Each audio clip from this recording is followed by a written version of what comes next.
구약성경 사무엘하 20장 4절에서 10절까지입니다. 우리 같이 한 목소리로 함께 읽겠습니다. 왕이 아마사에게 이르되 너는 나를 위하여 3일 내로 유다 사람을 큰 소리로 불러 모으고 너도 여기 있으라 하니라. 아마사가 유다 사람을 모으러 가더니 왕이 정한 기일에 지체된지라. 다윗이 이에 아비새에게 이르되 이제 비그리의 아들 세바가 압살롬보다 우리를 더 해하리니 너는 내 주의 부하들을 데리고 그의 뒤를 쫓아가라. 그가 견고한 성읍에 들어가 우리들을 피할까 염려하노라 하매 요압을 따르는 자들과 그렛 사람들과 블렛 사람들과 모든 용사들이 다 아비새를 따라 비그리의 아들 세바를 뒤쫓으려고 예루살렘에서 나와 기브온 큰 바위 곁에 이르매 아마사가 맞으러 오니 그때에 요압이 군복을 입고 띠를 띠고 칼집에 꽂은 칼을 허리에 맸는데 그가 나아갈 때에 칼이 빠져 떨어졌더라. 요압이 아마사에게 이르되 내 형은 평안하냐 하며 오른손으로 아마사의 수염을 잡고 그와 입을 맞추려는 채 하매 아마사가 요압의 손에 있는 칼은 주의하지 아니한지라. 요압이 칼로 그의 배를 찌르매 그의 창자가 땅에 쏟아지니 그를 다시 치지 아니하여도 죽으니라. 요압이 그의 동생 아비새가 비그리의 아들 세바를 뒤쫓을세. 요압의 청년 중 아니죠? 10절이 어디까지 돼 있나요? 죽으니라까지 돼 있나요? 뒤쫓을세까지 돼 있나요? 제 성경책에 좀 표시가 좀 다르게 돼 있네요. 네. 이제 아마사의 죽음을 기록하고 있는 본문입니다. 아마사는 19장 14절에서 다윗이 이제 이스라엘과 유다의 통합을 추진하고 그래서 분열을 더 이상 분열시키지 않고 통일 왕국을 좀 이뤄보려고 하는 그런 뜻으로 아마사를 총사령관으로 세우려고 하는 의지를 보였습니다. 그러니까 이제 그것은 적절하지 않았고 매우 무리가 있는 그러한 인사 정책이었죠. 근데 사실 이 아마사의 죽음을 기록하고 있는 이 본문을 보면 다윗의 속내가 드러납니다. 왜 다윗이 아마사를 총사령관으로 세우려 했던가 그 속내를 드러나게 되는데, 지금 세바의 반란을 기회로 세바가 반란을 일으켜서 이제 반란을 평정을 해야 되는데 다윗이 아마사를 총사령관으로 세우려고 합니다만 그는 말하자면 반란군의 총사령관이었기 때문에 그가 총사령관으로 임명되기까지에는 백성들과 장수들 그리고 신하들의 동의가 반드시 있어야 합니다. 왕이 혼자서 독단적으로 할 수 있는 일은 없지요. 더더군다나 이제 아마사를 총사령관으로 세우는 일에는 많은 장애가 예상이 됩니다. 그러니까 이 세바의 반란은 오히려 다윗에게는 좋은 기회가 됐습니다. 왜요? 아마사를 등용을 해서 아마사로 하여금 그의 능력을 보여주고 백성들로부터 신임을 얻을 수 있는 절호의 기회였기 때문입니다. 그래서 우리가 인생을 살아갈 때 실제로 이런 어려움들이 생기거나 위기가 닥쳐왔을 때 그것은 분명히 우리들의 큰 기회로 사용이 됩니다. 그것을 기회로 활용하느냐 활용하지 못하느냐 하는 것은 각자에게 맡겨져 있습니다. 한편은 이런 위기나 어려움이 왔을 때 그것을 단지 나에게 닥친 재난이나 불행으로 여기고 그것으로 인하여 어둠 속으로 들어갈 수 있습니다. 그런데 정반대의 경우는 그런 위기와 어려움이 닥쳤을 때 그것을 기회로 이용하는 겁니다. 사실은 다윗이 가지고 있는 장점 중에 하나가 있다면 바로 이런 부분일 겁니다. 지금 나라에 반란이 일어났어요. 생각해 보십시오. 압살롬 아들에게 반란이 나서 쫓겨났다가 이제 막 들어와서 시작하려고 그래요. 근데 또 반란이 났어요. 보통 일상적인 경우에 사람들은 어떻게 하냐면 화를 냅니다. 그리고 자기 운명을 저주합니다. 자꾸 안 좋은 일이 반복되어졌을 때 보통 사람들의 반응은 그렇게 자기에게 이렇게 괴로움을 주는 환경들이 반복적으로 일어났을 때 보통 사람들은 좌절하거나 낙심합니다. 그래서 어떻게 해요? 자기 인생을 어려운 쪽으로 몰아가게 돼 있습니다. 오히려 그런 어려움들이 계속 찾아오면 그 어려움들로 인해서 고통을 받는 것은 나 자신이기 때문에 더 이상은 그러한 일이 일어나지 않도록 대비를 하는 것이 합리적입니다. 왜요? 힘드니까. 그런데 실제 상황은 그런 일들이 계속해서 반복되게 되면은 오히려 그런 일이 다음번에 또 일어나도록 하는 쪽으로 우리가 행동을 하고 사고를 하고 그렇게 계획을 한단 말이죠. 근데 다윗은 이런 위기 속에서 그런 위기를 이렇게 기회로 바꾸는 그런 능력이 분명히 있습니다. 그러니까 위기 관리 능력이 굉장히 뛰어난 사람이에요. 그러다 보니까 장기적인 계획이나 이런 게 없죠. 그때 닥치면 할 수가 있으니까. 지금 세바의 반란을 통해서 세바가 반란을 일으켰을 때 다윗은 속으로요 쾌재를 부른 겁니다. 반란 자체가 좋은 것은 아니겠지만 왜요? 이 일은 안 좋은 거예요. 근데 안 좋은 것은 안 좋은 건데 사실은 다윗이 안고 있는 문제, 어떤 문제예요? 아마사를 유다 백성들 앞에 세우는 문제입니다. 그러니까 이 문제를 다른 문제를 가지고 풀 수 있는 기회로 삼는 거죠. 그래서 아마사를 이제 불러서 공을 세울 수 있는 기회를 줍니다. 지금 다윗이 3일 내에 백성들을 다 모아서 여기 있으라, 이 말은 3일 내에 가서 정리하라는 겁니다. 세바의 반란을 3일 내에 정리해라. 이 말은요, 세바가 반란을 일으켰습니다만 실제로 이미 압살롬의 전력은 다 이제 무너져 버렸고요. 세바가 세력을 구합해서 백성들이 그의 세치혀에 놀아나서 백성들이 그를 따랐을진 몰라도 실제적으로 전투할 수 있는 인원들은 없습니다. 그러니까 실제적인 어떤 군사적 충돌로 일어났을 때는 그냥 밀란 정도에 불과한 것이기 때문에 어렵지 않게 진압할 수 있는 상황이었던 것 같아요. 왜요? 다윗이 아마사를 지금 띄우기 위해서 지금 보내는 것이기 때문에 말미를 충분히 주었을 것이다. 그러니까 3일이면 충분히 해결할 수 있는 일이었다. 그런데 문제는 아마사가 그것을 해결하지 못하고 있습니다. 길이 자꾸 지체되고 있다. 이렇게 얘기합니다. 5절에서. 두 가지 이유가 있겠죠. 하나는 아마사의 역량이 그것을 감당할 역량이 안 되는 것이겠고 능력이 부족한 것이겠고, 또 하나는 유다 백성들이 그리고 이 유다의 장수들이 아마사의 명령 그 지휘 체계에 일사불란하게 움직이기가 어려웠을 겁니다. 왜요? 실제로 아마사하고 요압이 전쟁을 해서 누가 이겼어요? 요압이 이겼다고요. 그러니까 능력이 훨씬 더 요압이 뛰어납니다. 더더군다나 지금 유다의 군사들의 이 지휘권은 실질적인 지휘권은 이미 처음 창설될 때부터 요압의 손에 계속 있습니다. 그러면 다윗이 명령을 내렸습니다만 적장이었던 아마사의 명령을 따르겠습니까? 아니면 요압의 명령을 따르겠습니까? 당연히 요압의 명령을 따르죠. 3일이 아니라 3년을 줘도 안 되는 거죠. 그러니까 일의 진척이 전혀 안 되는 거예요. 그래서 다윗이 아비새에게 뭐라고 해요? 야, 아마사를 맡겨놓았다가는 이거는 끝날 기미가 도대체 안 보인다. 안 되겠다. 그래서 뭐라고요? 압살롬보다 우리를 더 해야겠다. 일이 계속 점점점 커지게 생겼다는 거죠. 그래서 이제 아비새를 보냅니다. 근데 지금 이상한 일이 여기서 이제 우리가 발견할 수 있는 것이 분명히 압살롬의 이 반란을 평정시킨 것은 요압이에요. 근데 지금 의도적으로 다윗은 어떻게 하고 있어요? 요압의 등용을 꺼리고 있습니다. 자꾸 돌려요.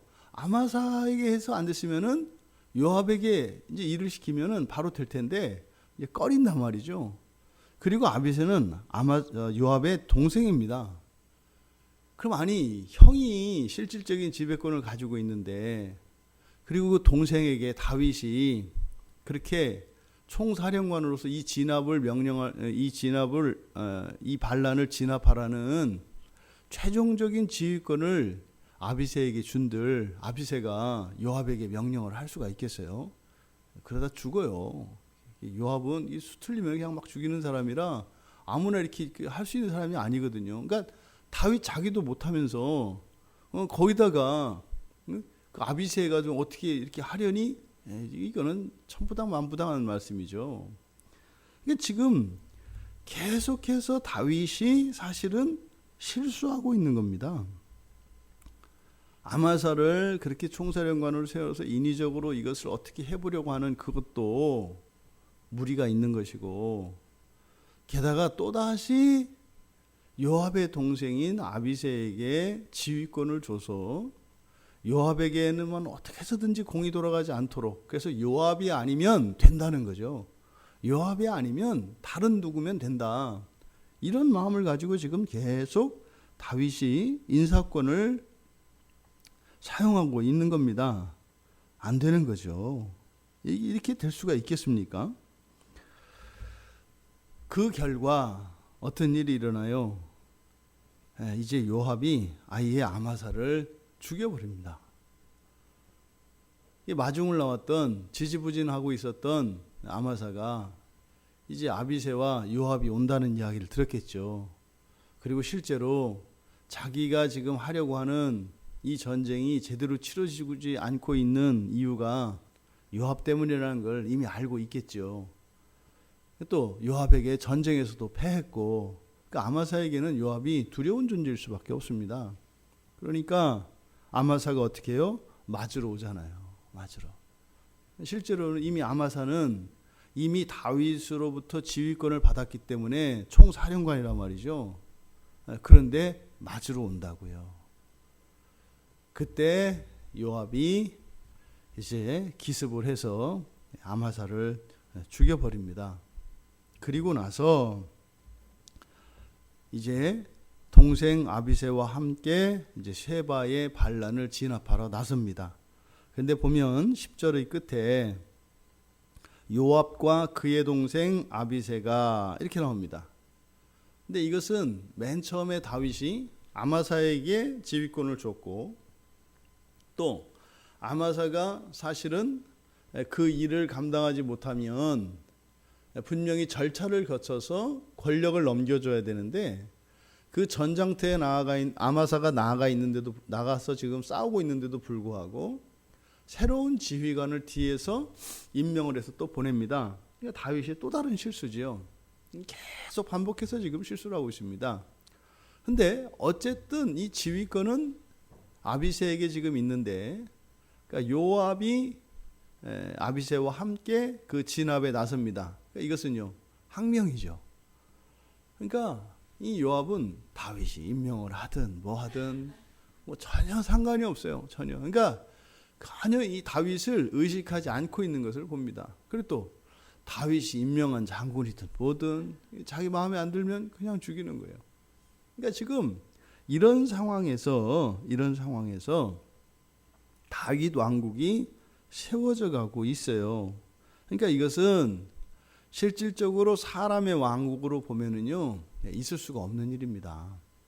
어떻게 이게 왕국이 될 수가 있겠어요? 왕도 없고 장수도 없고 지휘체계도 없고 엉망진창이거든요. 근데 사실은 이게 교회의 모습입니다. 교회가 이런 모습입니다. 이 세상에 어떤 나라가 이렇게 절대 권력을 쥐고 있는 왕에게 장수가 항명을 하겠으며, 또 왕이 임명한 장수들을 자기 마음대로 해하거나 이럴 수 있겠습니까? 사실 이 다윗 왕국은 어떻게 돼 있어요? 전부 혈연 관계로 묶여 있습니다. 그리고 신앙이 분명히 있습니다. 거기다 또 일반 고대 근동에 있었던 다른 왕과 같은 왕정 체제를 갖추고 있습니다. 이게 다 혼합되어 있죠. 잊지 말 것은 하나님 나라의 주권은 하나님께 있다는 것입니다. 지금 여기서 난장판과 같이 되어지고 있습니다. 다윗 왕국이 말입니다. 그러면은요, 이 나라는 무너져야 돼요. 근데 신기한 것은요, 이 나라가 유지가 된다는 겁니다. 여기서 나타나는 게 뭐예요? 하나님의 주권입니다. 여기서 다윗의 리더십을 바라거나 또 요압의 뛰어난 전략과 이런 전술을 우리가 의지하거나, 만약에 여기서 다윗과 요압이 절대적인 관계로, 긴밀한 관계로 연합되고 이렇게 하면 나라가 잘 되겠죠. 그렇지 않겠어요? 여기에 참여했던 사람들이 다 한 마음 한 뜻이 되어서 가면은 나라가 잘 되겠죠. 근데 그 나라는 어떤 나라가 될까요? 하나님의 뜻과 정반대되는 사람의 나라가 될 겁니다. 지금 성경에서 보여지는 다윗 왕국이 세워지는 가운데 이런 완전함, 이런 정말 우리가 본받을 만한 어떤 이런 것이 보여지는 것이 아니라 끊임없는 허술함과 약점들과 실수투성이라 이 말이에요. 그러니까 왜 성경에서 이런 것을 기록했을까? 이런 실수하지 마라. 예, 그런 의미 있겠죠, 분명히. 하지만 그것보다는 지금 표면에 나타나지 않는, 그러함에도 불구하고 이것을 붙들고 있는 하나님께서 이 왕국의 주인이시고 역사의 주인이시라는 것을 강조하려고 하는 것입니다. 우리들 가정은 안 그런가요? 이 세상은 안 그런가요? 사실상 말입니다. 그러니까 모든 사람들이 어떤 공동체를 이루었을 때 정말 마음이 탁 들어맞고 좋은 점들만 서로 보면서 서로 격려하면서 이게 최대 이게 시너지를 내면서 그렇게 되면 얼마나 좋겠어요, 그죠? 그런데 그런 공동체는 없습니다. 오히려 서로 좋은 점들을 발휘해서 서로가 서로를 높여주면 서로에게 좋을 텐데, 오히려 이 세상 일은 어떻게 돼 있어요? 반대로 되어 있습니다. 각자가 가지고 있는 좋은 은사와 달란트들이 이렇게 선에 기여하는 것이 아니라 악으로 기여합니다. 그런데 우리가 오늘 성경을 통해서 우리들이 받아야 할 교훈은 무엇이에요? 그러함에도 불구하고 사단마귀의 그런 간계와 방해와 이런 계략들에도 불구하고 또 그것도 모르고 속아서 넘어가는 하나님의 백성들의 이런 실수, 허점투성이에도 불구하고 하나님의 나라는 건재하다는 것입니다. 하나님의 나라는 우리의 그 어떤 실수로도 허물어지는 것이 아니라는 겁니다. 우리의 인생 또한 마찬가지입니다. 우리가 인생을 살다 보면 이런저런 연약한 부분이 있고 실수 있을 수 있습니다. 너무 그것을 가지고 자책감을 느끼거나 정죄하거나 그럴 거 없습니다. 나라가 하나님의 손에 있는데 하물며 우리들 개인의 인생은 어떠할까요? 여러분, 전능하신 하나님께서 우리의 인생의 주인 되십니다. 우리의 실수와 악조차도 하나님께서 바꾸어 가십니다. 긴 날을 보시고 영원의 관점을 보십시오. 우리가 오늘 하루 살다가 사라질 하루살이가 아닙니다. 최소한 내일이 있단 말이에요. 내일은요, 우리가 예상할 수 있는 내일이 아닙니다. 내일 또 다른 해가 떠오를 것입니다. 여러분의 인생에 하나님의 뜻밖의 선물이 임했을 때, 오늘 우리의 생각을 가지고 하나님 앞에 섰을 때 여러분들은 하나님께 담대할 수 있는 여러분들 되시기 바랍니다. 여러분, 믿음으로 하나님이 여러분을 사랑하시고 선하신 하나님께서 여러분을 위하여 쉬지 않고 계획하시고 그 일을 준비하고 계시다는 것을 믿으십시오. 기다리십시오. 그리고 그날에 이르렀을 때 하나님 앞에 부끄럽지 않도록, 하나님에 대한 심판, 징계에 대한 두려움이 아닙니다. 우리가 죄책감을 가지고 우리 스스로를 정죄하고 우리가 우리 자신을 용서하지 못하게 되면 말입니다, 회개하고도 죽어요. 용서를 경험하지 못하면 회개하고도 죽는다고요. 그것은 무엇일까요? 오늘의 현재의 삶 속에서 이해할 수 없고 견딜 수 없는 이러한 삶 속에서 내 신앙을 비교해 보는 겁니다. 편안한 삶 속에서 내가 하나님을 예배하고 하나님을 믿는 신앙을 비교해 보는 거예요. 흔들리지 않는 거죠. 근데 조금 상황이 어려워져 보는 겁니다. 조금 어려워져 보니까 신앙이 조금씩 기웃기웃하기 시작하는 거예요. 조금 더 어려워집니다. 그랬더니 간당 신앙이 붙어 있는 거예요. 아예 더 어려워진 거예요. 신앙을 집어던지는 거예요. 반대의 상황도 일어납니다. 더 좋은 일들이 일어날 수 있죠. 여러분, 우리의 삶 속에서 이런 변화가 일어나는 것은 우리 자신이 우리들의 신앙을 깨달을 수 있도록 하나님께서 허락하시는 것입니다. 우리의 신앙을 볼 수 있어야 합니다. 그리고요, 이 상황을 볼 것이 아니라 우리의 신앙이 어떠함을 우리가 깨닫고 그 신앙을 바로잡고 내가 생각했던 것과 다른 나의 실상을 깨닫고 그것으로 인하여 하나님 앞에 도움을 청하며 그렇게 나아갈 때, 그러면요, 환경에 이끌려가는 내가 아니라 내가 환경을 이끌고 갈 수 있다는 겁니다. 그게 이 땅에 하나님의 사람들을 두신 목적이에요. 한 사람 한 사람들의 신앙이 순결해지고 자라가지 않습니까? 세상이 좋아집니다. 반드시 좋아집니다. 여러분의 가정 좋아집니다. 여러분의 사업장 좋아집니다. 반드시 좋아집니다. 환경이 되면 내 신앙이 자라는 것이 아닙니다. 내 신앙이 바뀌면 역사와 민족이, 우리의 가정과 일터가 바뀐다는 것을 기억하시기 바랍니다. 이렇게 허점투성이인 다윗 왕국을 통해서 우리의 삶을 봅시다.